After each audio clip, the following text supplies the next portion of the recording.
tarde a todos. A gente vai falar um pouquinho sobre a realidade brasileira. No Brasil, 54% da população brasileira é negra, mas nós não vemos essas pessoas representadas nos espaços de poder. Não vemos entre os juízes, entre os médicos. Percentual de médicos pretos, 2,8%. E se a gente for pensar em pardos, nós temos ali 19%. No estado de Santa Catarina, a população preta, ou a população negra, na verdade, a soma de pretos e pardos é de 23%, e nós também não vemos estas pessoas representadas em espaços como este. No início do ano 2000, o Ministério Público, instado pela sociedade civil, questionou a Federação Brasileira dos Bancos por que não haviam pessoas pretas contratadas trabalhando no mercado financeiro. E a resposta é aquela que a gente sempre ouvia: não há pessoas qualificadas. Pois a sociedade civil, através do movimento negro, comprovou que havia, sim, pessoas qualificadas, e foi feito um termo de ajustamento de conduta, um acordo entre o Ministério Público e a Federação Brasileira de Bancos, levando em consideração a cidade de São Paulo. Passado 2 anos da assinatura deste documento, o percentual de pessoas pretas contratadas havia mudado de 9% para 12%. E a remuneração das pessoas pretas era de 64% daquilo que ganha uma pessoa branca. E aí se percebeu que 73% das indicações ocorriam através da indicação de funcionários, de amigos, e a situação não se alterava.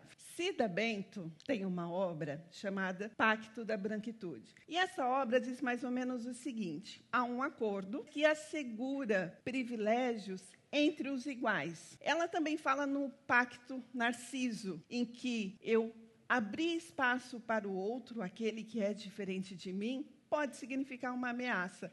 Então, eu mantenho os privilégios. E, gente, quero dizer para vocês, eu sei que este é um tema desconfortável. Não é desconfortável só para vocês. É muito desconfortável para mim também. Mas também é muito desconfortável para as nossas crianças. E Charles Miller diz o seguinte: temos 2 categorias. Brancos são pessoas e não brancos são subpessoas. E tudo isso acaba tendo um custo, que é o custo que a gente observa para a nossa sociedade de uma forma geral, quando a gente analisa a diferença do desenvolvimento econômico entre grupos de pessoas em uma e outra categoria. Além disso, a gente também tem um custo, e se a gente for pensar aqui na vivência que a gente acaba tendo em casa, eu me lembro da seguinte situação. Um dos primeiros processos em que atuei na cidade de Itajaí, quando cheguei, em que um adolescente negro propôs, através da sua família, uma ação indenizatória contra o Estado, porque este adolescente foi parado pela polícia, não porque houvesse qualquer ameaça ou notícia de furto, mas a polícia simplesmente parou aquele adolescente, pedindo que ele apresentasse a nota fiscal do radinho que ele carregava. E aí eu pergunto: quem é aqui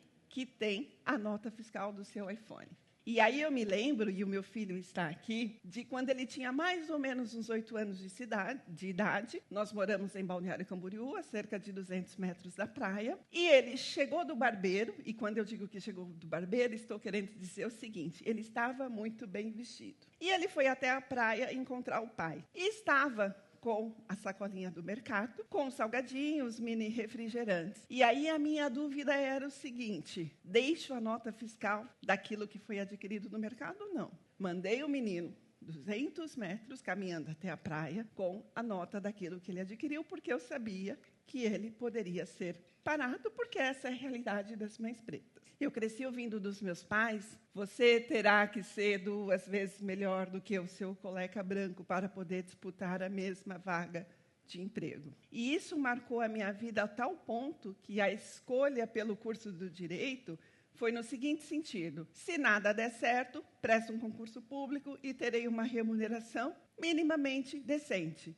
Porque eu já sabia que os dados apresentados agora há pouco pela FEBRABAN, acerca da remuneração, de fato, é a base daquilo que a gente percebe no Brasil como um todo. No primeiro ano de faculdade, estive na casa de uma família muito pobre, em que havia um casal muito idoso, e eu nunca tinha visto pessoas tão pobres, tão idosas, o que significa dizer que estavam no final da vida e que não tinham adquirido bens. E aquele casal me fez a seguinte pergunta: como é que eu poderia reaver as terras que foi da minha família, mas que a gente nunca conseguiu ter o título? E isso acabou se perdendo. E hoje eu sei que aquilo me marcou profundamente, durante todo o período do curso. Ainda no meio do curso, eu descobri algo que é um conceito ancestral, que é chamado de aquilombamento. Todos nós sabemos o que é um quilombo. Então, isso, se a gente voltar à época da escravização, era crime. 3 ou mais pessoas pretas não poderiam se juntar para deliberar sobre qualquer outra questão. Mas, enfim, na faculdade, eu tinha um amigo padre, ele dizia que nós precisávamos dar um jeito de conseguir dinheiro para poder emprestar para as pessoas que tinham seus negócios de fundo de quintal. Porque, obviamente, as pessoas pobres não conseguem tomar empréstimos nos bancos como forma de investimento para os seus negócios. E ali no começo eu dizia para ele que não tinha como. Imagine se agiotagem, isso não é permitido, enfim. Terminando a faculdade, este padre se apaixona por uma pessoa, larga a batina. No momento que ele larga a batina, e foi literalmente de um dia para o outro, né? Ele chega de uma viagem da Bahia, vai falar com o bispo, que está apaixonado por uma pessoa, deixa a batina, perde a casa, o trabalho e o emprego. E, naquele momento, a campanha da fraternidade era sem trabalho. Por quê? Como ele também estava sem trabalho, ele propôs ao bispo da nossa cidade, Ribeirão Preto, que pudesse, de algum modo, tomar um recurso para poder emprestar para as pessoas que tinham negócios de fundo de quintal. Pois não é que este padre, com a minha irmã e outro grupo de amigos, conseguiu ir até o Vaticano e conseguir, em Roma, dinheiro para montar Crescer Crédito Solidário, a primeira organização da sociedade civil de que eu participei. E, no Crescer, nós operávamos, então, com algo que é conhecido certamente por vários de vocês, que é o microcrédito. Ao tempo que se fazia, portanto, a concessão do microcrédito, era feita educação financeira e também a orientação para que as pessoas pudessem gerir os seus negócios de fundo de quintal. Atuamos com o Crescer durante 5 anos, todo mundo terminou como continuando a ser amigos. Seguindo um pouquinho a minha vivência, eu continuei a perceber que aquilo que nós chamamos de racismo estrutural e racismo institucional estava ainda muito forte, aliás, está muito forte na nossa sociedade. Os dados da FEBRABAN indicavam uma diferença salarial muito grande, nós sabemos que isso se mantém. As famílias pretas têm uma renda de 51% menor do que as famílias brancas. São dados do IBGE e são dados do IPEA. Embora a população preta seja de 54%, quando a gente fala de encarcerados, nós sabemos que os encarcerados são 70%. Quando a gente fala de mortalidade materno-infantil, para cada 100 mil crianças nascidas vivas, morrem 46 mulheres brancas e 100 mulheres pretas. Assim como as mulheres pretas continuam recebendo anestésico em dose menor do que uma mulher branca, porque se acha que a outra pessoa não é tão humano quanto eu. Então, ela não precisa. Gente, eu tenho certeza que, se eu perguntar aqui quem é racista, nenhum de nós vai se declarar racista, porque não temos a percepção de sermos racistas. Nós sabemos que racismo é crime. Contudo, quando a gente olha para a sociedade estruturada, aí a gente percebe que há, sim, tratamento discriminatório. O que não é uma prerrogativa das pessoas pretas, eu preciso dizer isso.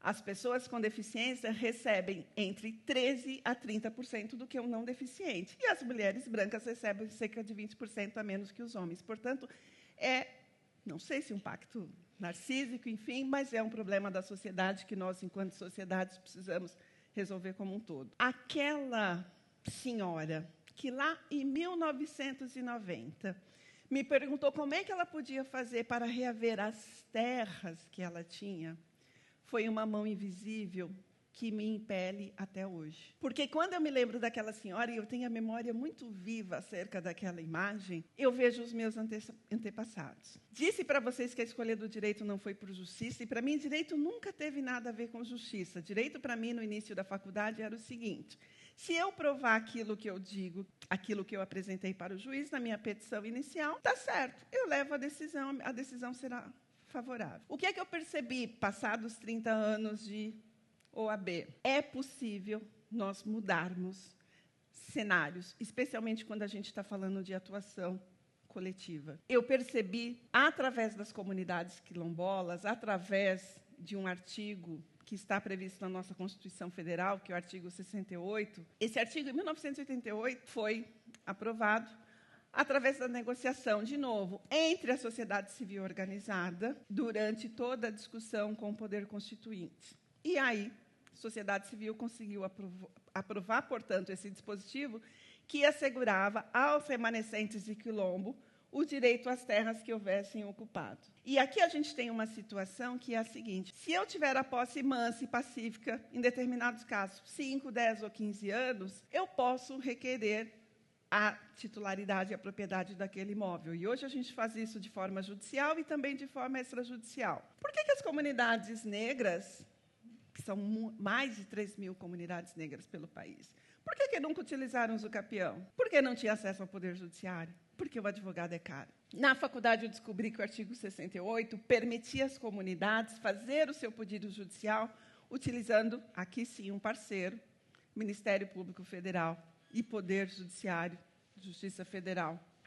E mais, atuando no Poder Executivo, a lei, quando ela é discutida, quando ela é elaborada, é evidente que chega um momento, e aí eu estou falando da lei que parte do Poder Executivo. Normalmente, nós temos o grupo de pessoas que acaba apresentando, enfim, a gente tem as várias formas dessa lei nascer, mas chega um momento em que o projeto de lei ele sai da Procuradoria Legislativa e chega no gabinete do chefe do Poder Executivo. E, muitas vezes, o ponto A, o ponto B, o ponto C ou o ponto D é alterado ali, entre 2, 3 pessoas, e aí vem a fala, vai assim, já que, evidentemente, o chefe do Poder Executivo foi eleito para isso.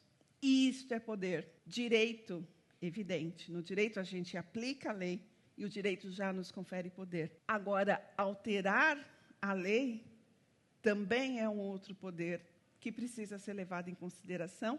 E, mais do que isso, eu aprendi que é possível trabalhar com a lei, é possível alterar a lei. A gente tem um princípio, estou dizendo os afrodescendentes, que é Ubuntu. Significa sou porque somos. E aqui a gente tem uma imagem da comunidade quilombola do Morro do Boi, é uma comunidade que fica entre Balneário Camboriú e Itapema. Esta comunidade passou por 2 processos de desapropriação. Ela foi cortada ao meio pela BR-101. A comunidade quilombola residia do lado direito e a plantação de subsistência acontecia do lado esquerdo. Com a passagem da BR, as pessoas simplesmente não tinham mais como trabalhar. Década de 70. Aliás, em 2007, o Ministério Público propôs uma ação para poder discutir o direito à indenização dessas pessoas. E a ação foi vitoriosa em primeira e em segunda instância, de modo a assegurar o direito dessas pessoas que perderam onde trabalhar e tiveram que ir para a cidade de Balneário Camboriú. O que aconteceu na ação, para além desta questão, é o seguinte: a comunidade quilombola tinha apenas 2 ônibus para poder vir trabalhar na cidade de Balneário Camboriú, um às 5h50 da manhã e outro às 7h50, e não tinham como retornar. Me lembro que, naquele momento, nós tínhamos estudantes universitários na Univale que simplesmente não tinham como voltar para casa. O município de Balneário Camboriú foi autuado e, quando a multa, que era R$2.000 ao dia, chegou ao valor de R$2 milhões, aí sim o município cumpriu a determinação de disponibilizar ônibus para a comunidade. Demorou? Demorou, gente. Eu sempre lembro daquilo que a minha avó me dizia: se não der, peleja, peleja, peleja, peleja, até dar certo. quando a gente utiliza as ferramentas corretas do direito, acontece para outros grupos. Acontece para as mães com TEA, que têm filhos com TEA, e aí a gente sabe como é a dor de ter um filho de 4 anos que ainda não fala, que está na fralda, que para a lei tem direito à intervenção precoce, mas que eu não tenho dinheiro para pagar R$7.000, R$10.000 para o advogado entrar com pedido de liminar para mim. A margem firme, pensando entre mar e rios, a docência me ensina que é possível, e mais do que isso, é necessário a gente atuar com estratégia.